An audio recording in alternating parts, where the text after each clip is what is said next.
अस्सलाम वालेकुम students, welcome to all about engineering. और आज की इस वीडियो में हम डीएफटी के कुछ सवालात सॉल्व करेंगे। इन्होंने हमें बेसिक सिग्नल्स कुछ दिए हुए हैं, उसके कहना है कि डीएफटी निकालें। तो इसके सवाल आपको दो तरीके से आ सकते हैं। पहला तो ये कह सकते हैं कि compute the DFT of the basic signals, या फिर इनके सवाल ऐसे भी आ सकते हैं कि compute the N point DFT of the basic signals. अब दोनों का एक ही मतलब है, वो आपको जो सिग्नल दिया हुआ है उसका डीएफटी निकालने का कह रहा है। तो स्टार्ट करते हैं। सबसे पहला इन्होंने फंक्शन दिया हुआ है x of n is equal to impulse of n. अब इसको आप इम्पल्स ऑफ एन कह लें या डेल्टा एन कह लें, एक ही बात है। ये डिराक डेल्टा फंक्शन होता है। अच्छा, डेल्टा एन से क्या मतलब है? ये वो फंक्शन होता है जो कि सिर्फ ज़ीरो पे एग्जिस्ट करता है। मतलब ज़ीरो पे उसका एम्पलीट्यूड वन होता है, बाकी हर जगह वो एग्जिस्ट नहीं करता। ज़ीरो के अलावा कोई भी जगह हो वो वहाँ पे एग्जिस्ट नहीं करता। ये डेल्टा एन फंक्शन होता है। वो कह रहे हैं कि इसका डीएफटी निकालें। कैसे निकालेंगे? सबसे पहले आप क्या करें, डीएफटी का फॉर्मूला मेंशन कर दें। Capital x of k is equal to summation n is equal to zero to capital n minus one x of n multiplied by e raise to the power minus j two pi k n upon capital N. ये आपने mention कर दिया। अब उसके बाद क्या करना है, एक्स ऑफ एन की जगह आपने अपना फंक्शन डाल देना है जो कि आपका डेल्टा एन है। तो एक्स ऑफ एन की जगह आपने डेल्टा एन लिख दिया, बाकी एग्जैक्टली सारी चीज़ें ऐसे ही रहीं। Summation n is equal to n minus one, ये डेल्टा एन हो गया, e raise to power minus j two pi k n upon N, ये आ गया। अच्छा, अब डेल्टा फंक्शन की ये मैं प्रॉपर्टी लिख देता हूँ कि delta of n one answer देता है कब? जब n is equal to zero. N is equal to zero पे वो वन होता है, और जब एन ज़ीरो ना हो तो डेल्टा फंक्शन ज़ीरो होता है। तो ये मैंने डेल्टा फंक्शन को मैथमेटिकल फॉर्म में भी लिख दिया। अच्छे से फ़ायदा ये हुआ कि मुझे पता चल गया अब इसमें मैं पुट क्या करूँ। अब ये जो है आपका डेल्टा फंक्शन, जब ये एक पॉइंट पे एग्जिस्ट करता है तो यहाँ पे समेशन डालने की ज़रूरत नहीं है, क्योंकि इंटीग्रेशन हो या समेशन हो उसके लिए आपको कम से कम दो पॉइंट चाहिए होते हैं। जैसे इंटीग्रेशन में कोई कर्व है, उसके अंडर का एरिया निकालना है तो उसके लिए आपको कम से कम दो पॉइंट चाहिए होता है ना, उन्हीं के दरमियान का एरिया अंडर द कर्व निकलेगा। इसी तरीके से समेशन में भी होता है। कोई भी सम करने के लिए आपको दो नंबर्स चाहिए, तभी उनका सम हो सकता है। कभी एक नंबर का सम नहीं होता। तो एक नंबर का क्यों नहीं होता? क्योंकि वो सिर्फ एग्जिस्ट ही वहाँ करता है। ये डेल्टा फंक्शन सिर्फ ज़ीरो पे एग्जिस्ट करता है। तो आप क्या करेंगे, एन की जगह सिर्फ ज़ीरो रख देंगे और उसका एम्पलीट्यूड जो रखेंगे वहाँ पे वो रखेंगे वन। सही है। तो समेशन को आप हटा दें, इम्पल्स ऑफ एन की जगह आप इम्पल्स ऑफ ज़ीरो रख दें, क्योंकि ये n is equal to zero पे एग्जिस्ट करता है।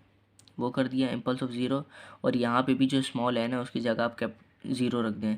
ये raise to the power minus j two pi k zero upon capital N हो जाएगा। ये हो गया। अच्छा, डेल्टा ऑफ ज़ीरो, ज़ीरो पे इसका क्या एम्पलीट्यूड होता है? ये वन होता है। डेल्टा ज़ीरो की जगह वन आ गया, और ई की पावर में ये पूरा पार्ट पावर वाला ज़ीरो हो जाएगा। ई की पावर ज़ीरो वन होता है। ये आंसर ओवरऑल आपके पास वन आएगा। ठीक है।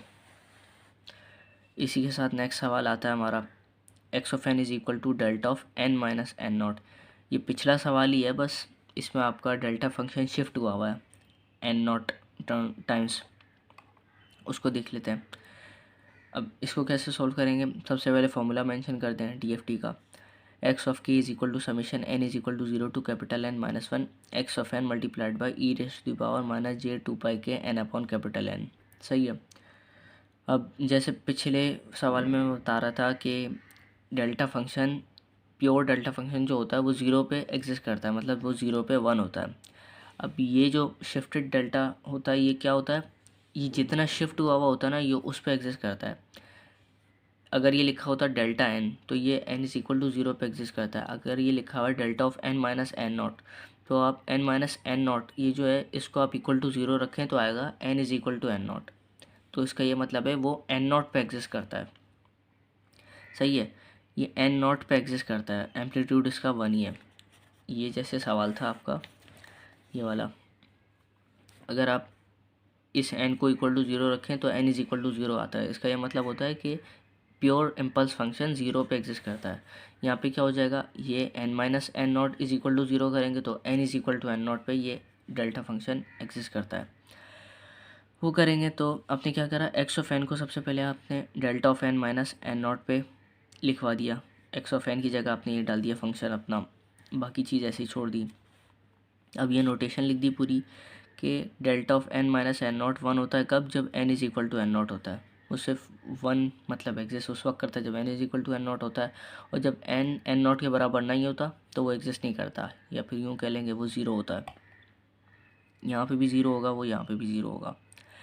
तो देयरफॉर क्या होगा, वो जब एक पॉइंट पे एग्जिस्ट कर रहा है तो वो जहाँ एग्जिस्ट कर रहा है वो पॉइंट आप एन की जगह डाल दें तो क्या होगा, समेशन हट जाएगा, एक पॉइंट पे एग्जिस्ट कर रहा है क्योंकि impulse of n minus n naught, इसका एम्पलीट्यूड जो है वो आएगा वन आ गया, और ई की power minus j two pi के ये एन की जगह एन नॉट डालते हैं डिवाइडेड बाई कैपिटल एन, ये हो जाएगा, मल्टीप्लाई करवा दें वन को अंदर, ये हो जाएगा e raise to power minus j two pi k n not upon N. सही है, बस हो गया आपका impulse of n minus n naught का और इम्पल्स ऑफ एन का डीएफटी। यही थी आज की वीडियो। अगर आपको आज की वीडियो अच्छी लगी हो तो लाइक करें, शेयर करें, चैनल को सब्सक्राइब करें और दोस्तों के साथ चैनल को शेयर करें। जज़ाकल्लाह।